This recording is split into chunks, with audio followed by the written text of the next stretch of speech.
Hey there, it's Bill with smarttrades.com. Today is Sunday, June 24th. It's around 12:45 p.m. Pacific time.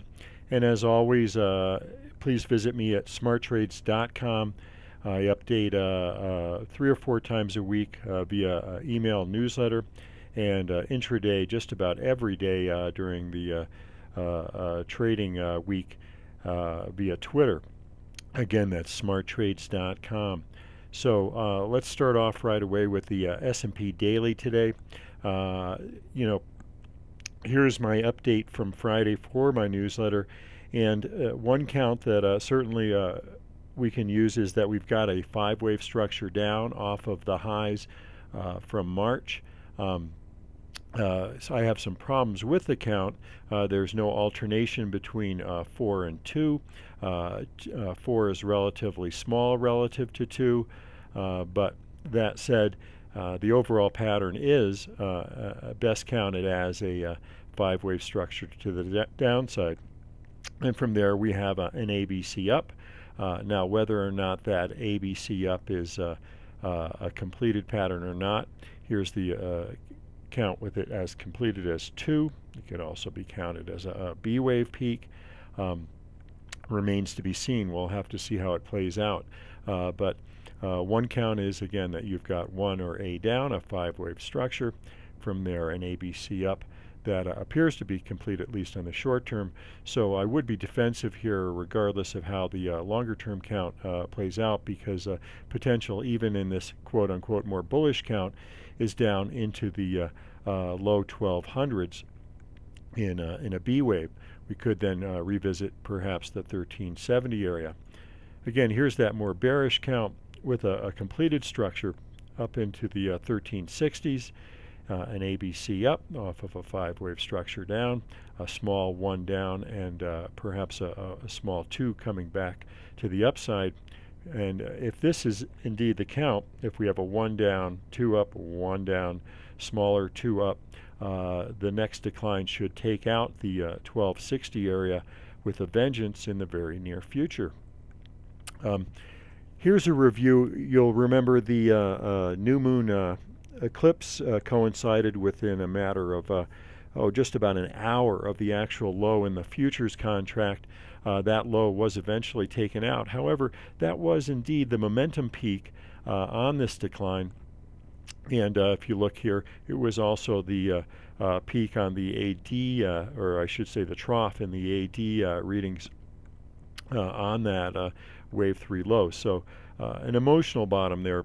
And again, coinciding with the new moon eclipse to within just, I think it was an hour and 10 minutes on the Sunday basis, the futures contract. At any rate, here again is the count. Possible A, possible 1 down. We'll have to wait and see, but bearish nonetheless short term.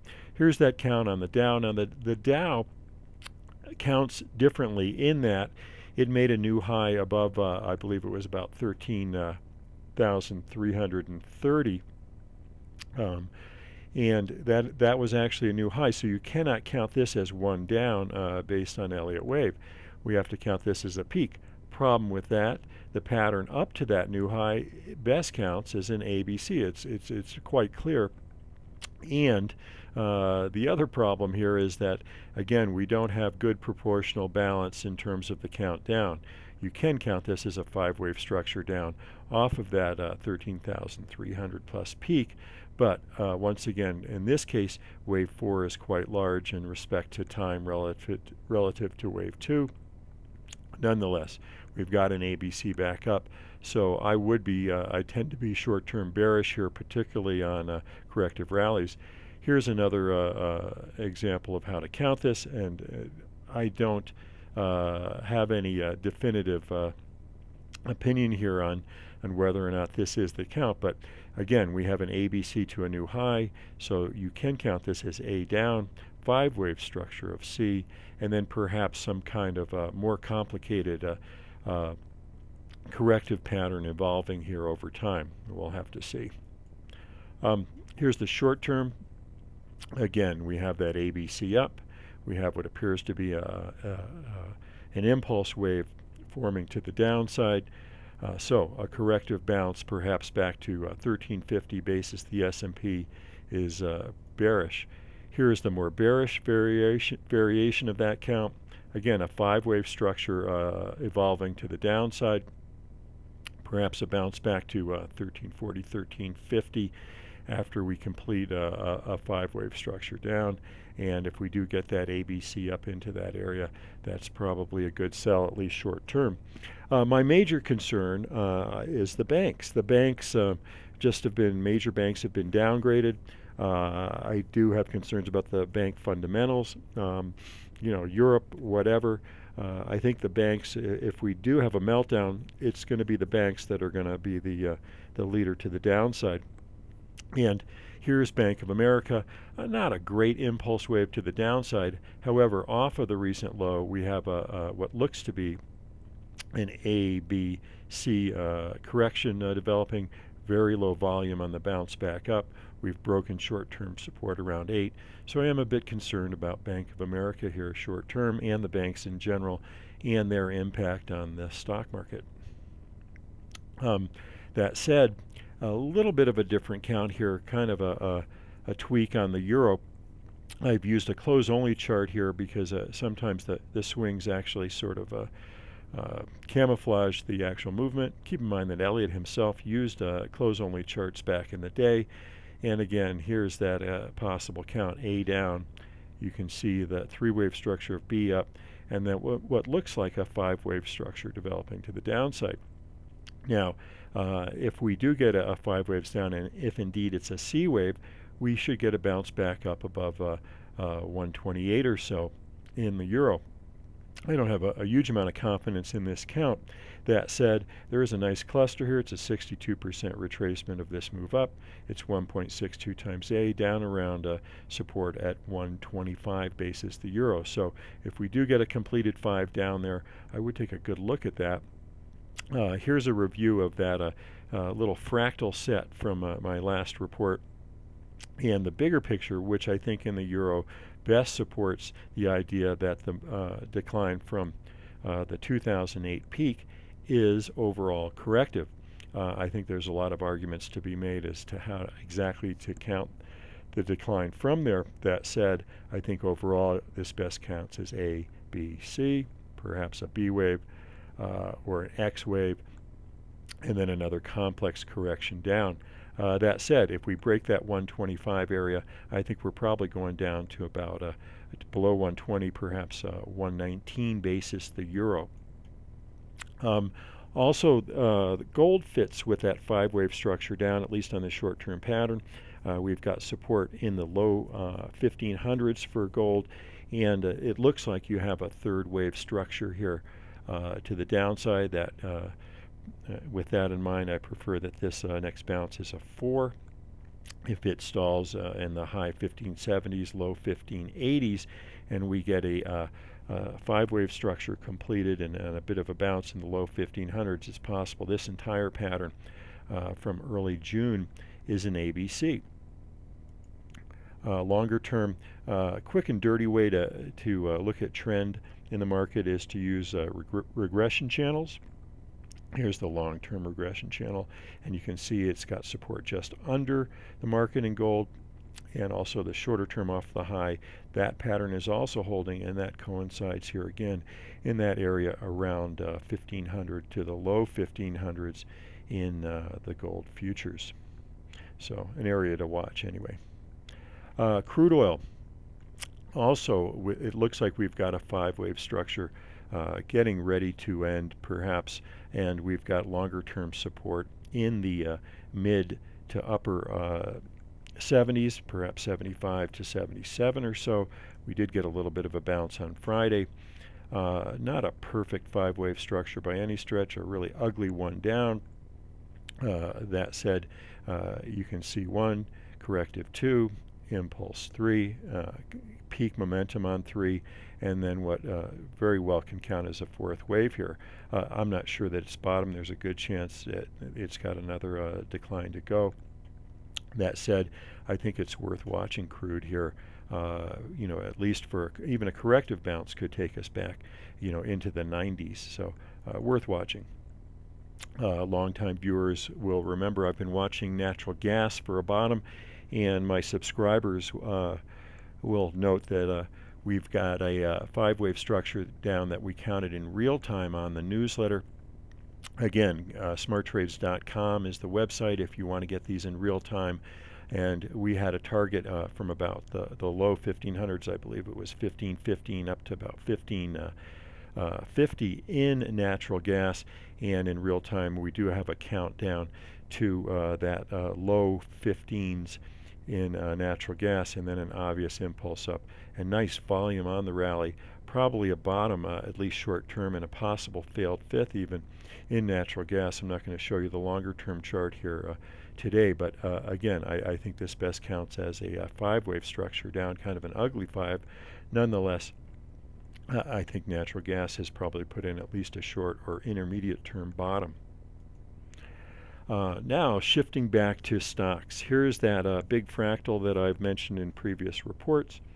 The idea being that this yellow rectangle is a fractal big brother variation of this blue rectangle, and we failed to get to the perfect equality relationship around 1448. Nonetheless, at 1422, we were less than 2% off perfect relationship relative to this previous pattern.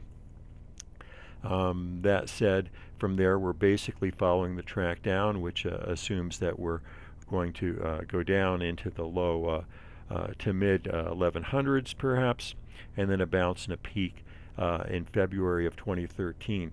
Again, this is just kind of a roadmap. You know, these fractals can break down at any time, and certainly there are other counts which I'll get into in a moment, but it is interesting to note the long-term pattern here, and we've got a nice cluster down around the high 900s, around 1000 in the S&P cash as a possible target for B wave if indeed this all plays out. Now, one thing to note, in that smaller fractal brother, so to speak, we actually had a relationship of 2.62 times A. In other words, this larger decline was 2.62 times this initial decline. That would take us all the way back to the 2009 lows, and almost exactly back to that 670 area basis, the S&P, if indeed we had a 2.62 relationship times A and a perfect match with this decline in terms of proportion, you know, relative to the 2011 decline.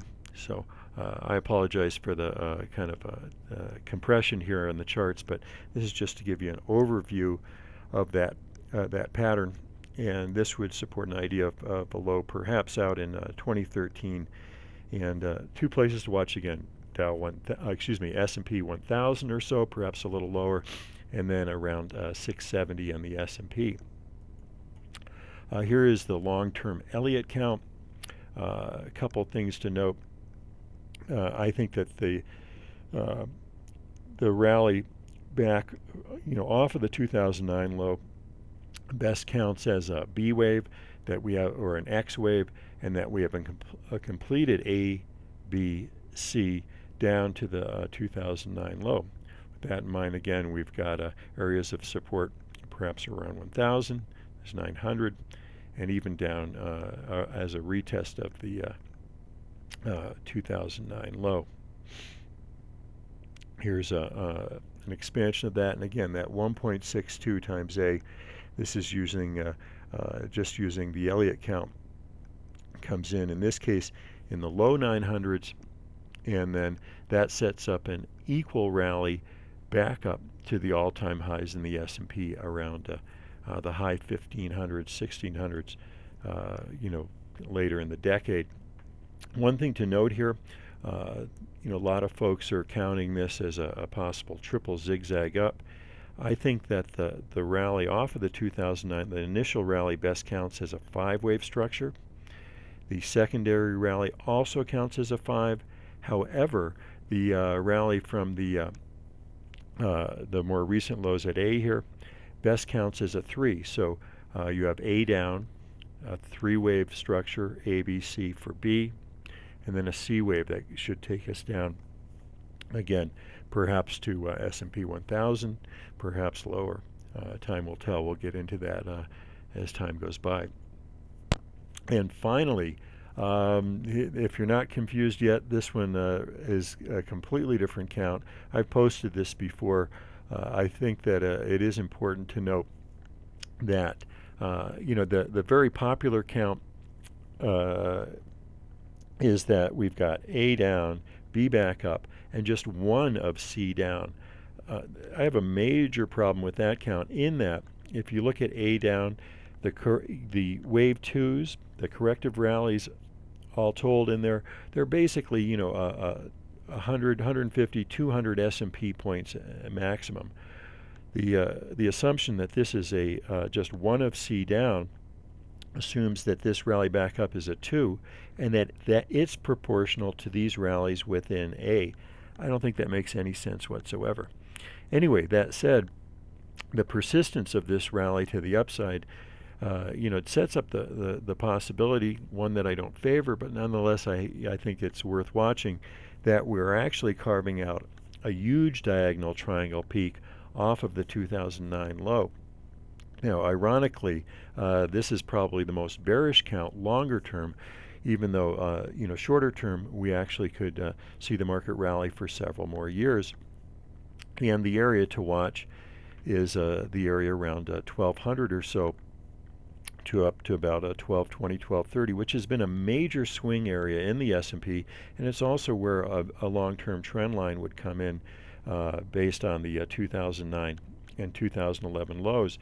That would coincide with this area here, right around, like I say, 1200, 1220. If we do wind up carving out an ABC down to there, this is something to watch. If we start getting more of an impulsive style rally out of, again, the 1200 area. Breaking 1200 doesn't completely break this count, but it calls it into question. And again, I don't necessarily favor this count anyway, but I think it is worth noting because again, this market has continued to surprise to the upside, and folks seem to almost want this market to crash.